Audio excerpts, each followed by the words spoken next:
Gracias, Luli. Tenemos que hablar de los aumentos de precios que se vienen sucediendo ya en el propio mes de septiembre que está transcurriendo, pero además estamos a 3 días de conocerse la inflación oficial, el IPC, el índice de precios al consumidor del INDEC. Lo que tenemos es una estimación que yo retomo, vamos a ver otras también privadas que en general la pegan bastante en criollo a lo que después publica el INDEC. 4,75 pareciera ser, según esta consultora que es IPC Online de Bahía Blanca, la inflación de agosto. Hay que ver qué es lo que dice nuevamente el INDEC, pero ya lo que tenemos es más del doble de la inflación de julio. Quiero ir a cuáles son los principales aumentos, según esta consultora, del mes que transcurrió y que transcurrió sin pena ni gloria en el medio de las elecciones. Indumentaria aumenta 10%. Esparcimiento se considera que es un aumento también inercial por las vacaciones de invierno, también cerca del 10%, 9,6%. Equipamiento y mantenimiento del hogar, tiene que ver con todos los servicios asociados al hogar, 5,5%. Atención médica, 5,7%. Acá adentro incluyen medicamentos, que también tuvieron un aumento relevante, y alimentos y bebidas, 4,8%. Todo esto está arriba del promedio, es decir, hubo algunos rubros que aumentaron bastante menos para que dé 4,75. Poca incidencia de tarifas y transporte. Efectivamente, lo que vemos es que con un virtual congelamiento tarifario, porque es cierto que no hubo aumentos desde abril y el gas está prorrateado, pero la electricidad se congeló. Y el transporte también dejó de tener sus principales aumentos. Finalmente, tampoco esto cuaja o cierra en una inflación más baja. Finalmente, si no controlás los rubros que te explican la inflación, podemos decir que alimentos y bebidas es uno, pero también todo lo que tiene que ver con la atención médica, todo lo que tiene que ver con indumentaria, esparcimiento, también te genera un aumento de la inflación en donde el Estado no termina de controlar toda la cadena. Vamos a seguir con más datos. Quiero mostrarles qué pasó en cada una de las semanas de agosto para que vean el impacto del dólar. Semana 1, 0,4%. Venía bastante tranquilo. ¿Qué pasó acá? Bueno, fue no recuerdo agosto, si el 1 de agosto creo que fue miércoles, pero fue previo a las PASO, 0,4%. Acá ya en la semana 2 ya tenemos el 12 de agosto, pero todavía ese aumento del dólar de 43, 45 a 60 no se había traducido en aumento de precios. En gran medida, ¿por qué? No porque haya habido controles, sino porque se paralizó la economía. No sé si recuerdan ese lunes 12, ese martes 13, ese miércoles 14 de agosto. Nadie vendía ni compraba, no había compra de insumos, nadie vendía cosas que ya tuviera estoqueadas porque no sabía qué precio ponerle, porque el dólar en aquellos días no se sabía hasta cuándo, hasta qué valor podía llegar a escalar, con lo cual acá todavía no se vieron los aumentos, pero sí en la tercera semana de agosto 2,3% y en la cuarta semana de agosto 3,4%. Y lo que estamos viviendo ahora, y vamos a la placa que sigue, es la primera semana de septiembre, o lo que ya transcurrió y lo podemos medir. ¿Qué fue lo que aumentó en la primera semana de septiembre? Gran parte de los alimentos más básicos y también productos asociados a la higiene personal. Por ejemplo, azúcar y edulcorantes, 17% en la primera semana de septiembre.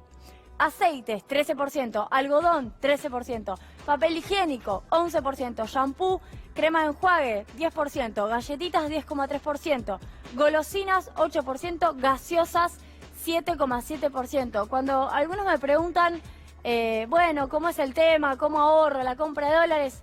Vayan al supermercado.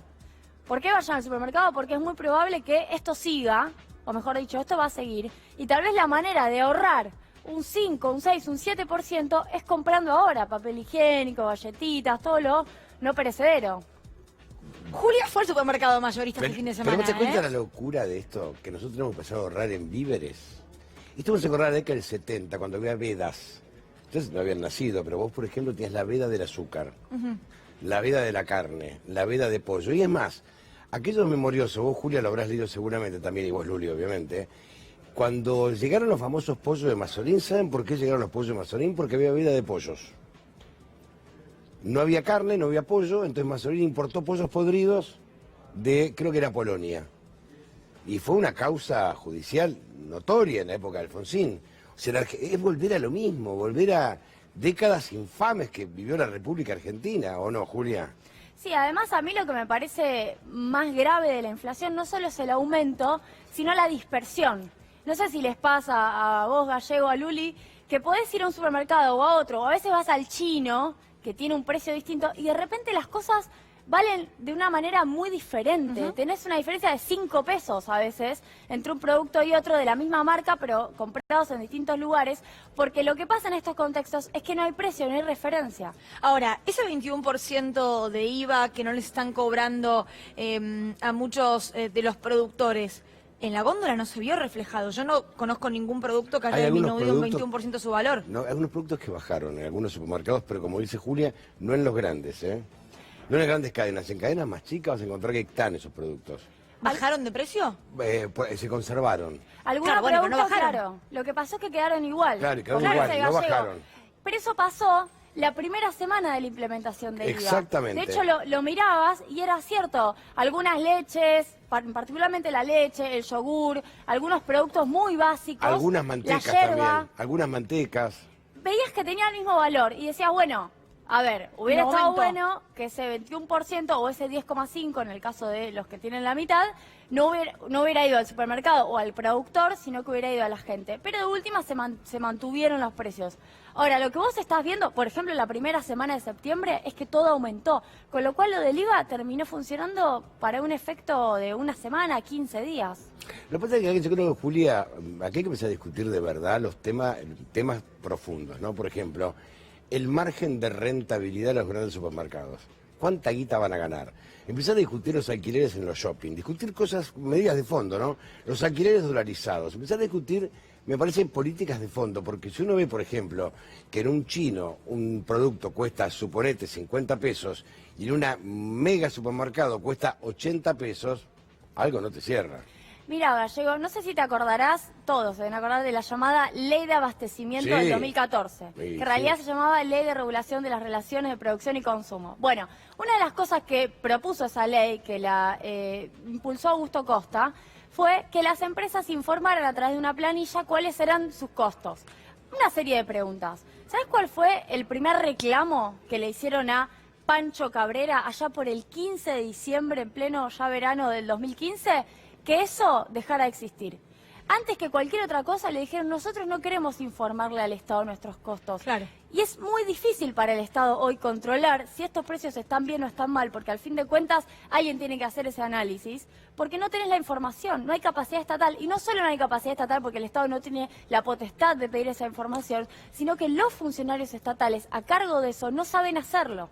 Están todos en el sector privado. Hay que importar funcionarios del sector privado que manejen los costos de las empresas para que tenga el Estado capacidad estatal para ese control. Y aparte, Julia, la mayoría de comercio interior son empleados de estos supermercados. Es Bueno. imposible controlar. Si son empleados cuando se vayan del gobierno, si se van en diciembre, van a volver a su viejo trabajo. Bueno, ¿Que si vas te a controlar referís a quién te Brown, empleó? hoy renunció. Hoy se publicó en realidad que el 20 de agosto ofreció su renuncia. Porque si vos vas a controlar a quién te contrató digamos, quién te contrate, quién te paga un sueldo, o donde vos vas a volver a trabajar una vez que te vayas a la función pública, evidentemente no lo vas a hacer. Escuchame, Julia, en el ENRE hay empleados de las empresas eléctricas. O sea, no pueden controlarla jamás, son gerentes. ¿Cómo la van a controlar? Efectivamente, ahí tenemos el conflicto de interés que impide estructuralmente que la puerta giratoria del sector público al sector privado controle al propio sector privado del cual se provino y del cual en este contexto posiblemente vuelvan en virtud del resultado electoral reciente.